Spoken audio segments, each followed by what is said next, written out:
हर हर महादेव दोस्तों, आप सबका एक बार फिर से स्वागत है मेरे YouTube चैनल पर। आज हम इस वीडियो में सुनेंगे पाप मोचनी एकादशी की व्रत कथा। धर्मराज युधिष्ठिर बोले, हे भगवान, मैंने फाल्गुन मास के शुक्ल पक्ष की एकादशी का महात्म सुना। अब आप चैत्र मास के कृष्ण पक्ष की एकादशी के बारे में बतलाइए। इस एकादशी का नाम क्या है, इसमें कौन से देवता की पूजा होती है तथा विधि क्या है, सो सब विस्तार पूर्वक कहिए। श्री कृष्ण भगवान बोले, हे राजन, एक समय मानदाता ने लोमश ऋषि से पूछा था कि हे मुनि, चैत्र मास के शुक्ल पक्ष की एकादशी का क्या नाम है तथा उसकी विधि क्या है, सो सब पूरी तरह से बताइए। चैत्र मास के कृष्ण पक्ष की एकादशी का नाम पाप मोचनी है। लोमश ऋषि बोले, उस व्रत के प्रभाव से मनुष्यों के अनेक पाप नष्ट हो जाते हैं। इसकी कथा इस प्रकार से है। प्राचीन काल में एक चैत्र रथ नामक वन था। उसमें अप्सराएं वास करती थी। वहां हर समय बसंत का मौसम रहता था, अर्थात उस जगह सैदब हर तरह के पुष्प खिले रहते थे। उस जगह पर गंधर्व कन्याएं विहार करती थी। उस वन में इंद्र अन्य देवताओं के साथ क्रीड़ा करता था। उस वन में एक मेधावी नामक मुनि तपस्या करते थे। वे परम शिव भक्त थे। एक दिन मंजू गोषा नामक एक अप्सरा उनको मोहित करने के लिए सितार बजा बजाकर मधुर मधुर गाने गाने लगी। उस समय शिव के शत्रु अनंगा कामदेव भी शिव भक्त मेधावी मुनि को जीतने के लिए तैयार हुए।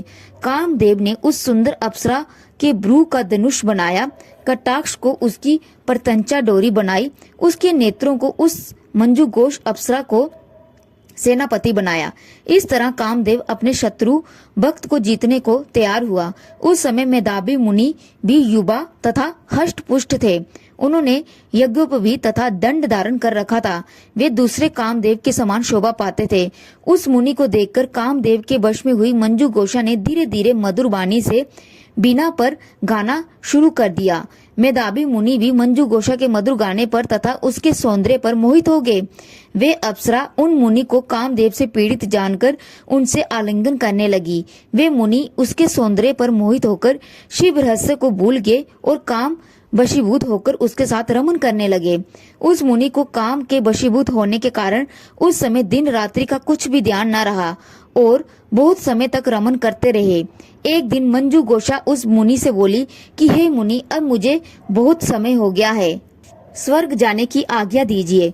उस अप्सरा के ऐसे वचनों को सुनकर मुनि बोले, हे सुंदरी, तू तो आज इसी संध्या को आई है, अभी प्रातः काल तक ठहरो। मुनि के ऐसे वचनों को सुनकर अप्सरा उनके साथ रमन करने लगी और बहुत समय बिता दिया। फिर उसने मुनि से कहा, हे देव, अब आप मुझे स्वर्ग जाने की आज्ञा दीजिए। मुनि बोले, अभी तो कुछ समय भी नहीं हुआ है, अभी कुछ देर और ठहरो। इस पर वे अप्सरा बोली, हे मुनि, आपकी रात्रि तो बहुत लंबी है। अब आप सोचिए कि मुझे आपके पास आए कितना समय हो गया है। उस अप्सरा के वचनों को सुनकर मुनि का ज्ञान प्राप्त हुआ और समय का विचार करने लगा। जब रमन करने से उसका प्रमाण 57 साल 7 माह और 3 दिन ज्ञात हुआ तो उस अप्सरा को काल का रूप समझने लगे। वे महान क्रोधित हुए और उस तप नाश करने वाली अप्सरा की तरफ देखने लगे। उनके अधर कांपने लगे और इंद्रियां व्याकुल होने लगी। तब मुनि उस अप्सरा से बोले, रे दुष्ट, मेरे तप को नष्ट करने वाली, तू अब मेरे श्राप से पिशाचनी हो जा। तू महान पापिन और दुराचारिन है, तुझे धिक्कार है। उन मुनि के क्रोध युक्त श्राप से वे पिशाचनी हो गई। तब वे बोली, हे मुनि, अब मुझ पर क्रोध को त्याग कर प्रसन्न हो जाओ और इस श्राप का निवारण कीजिए। विद्वानों ने कहा है, साधुओं की संगत अच्छा फल देने वाली है, इसलिए आपके साथ मेरे तो बहुत वर्ष व्यतीत हुए हैं। अब आप मुझ पर प्रसन्न हो जाइए। तब मुनि को कुछ शांति मिली और उस पिशाचनी से बोले, रे दुष्ट, तूने मेरा बड़ा बुरा किया है, परंतु फिर भी मैं श्राप से छूटने का उपाय बतलाता हूँ। चैत्र माह के कृष्ण पक्ष की जो एकादशी है उसका नाम पाप मोचनी है। उस एकादशी का व्रत करने से तू पिशाचनी की देह से छूट जाएगी।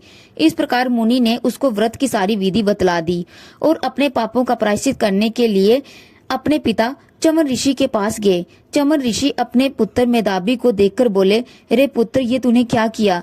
तेरे समस्त तप नष्ट हो गए हैं। मेधावी बोला, हे पिताजी, मैंने बहुत बड़ा पाप किया है। आप उससे छूटने का उपाय बतलाइए। चमन ऋषि बोले, हे तात, शुभ चैत्र मास के कृष्ण पक्ष की पाप मोचनी नामक एकादशी की विधि भक्ति पूर्वक व्रत करो, इससे तुम्हारे समस्त पाप नष्ट हो जाएंगे। पिता के वचनों को सुनकर मेधावी ऋषि ने पाप मोचनी एकादशी का विधि पूर्वक उपवास किया। उसके प्रभाव से उनके समस्त पाप नष्ट हो गए। मंजू घोषा अप्सरा भी पाप मोचनी एकादशी का व्रत करने से पिशाचनी की देह से छूट गई और सुंदर रूप धारण करके स्वर्ग लोक को चली गई। लोमश ऋषि बोले, हे राजन, इस पाप मोचनी एकादशी के प्रभाव से सब पाप नष्ट हो जाते हैं। इस एकादशी की कथा के श्रवण एवं पढ़ने से 1000 गोदान करने का फल मिलता है।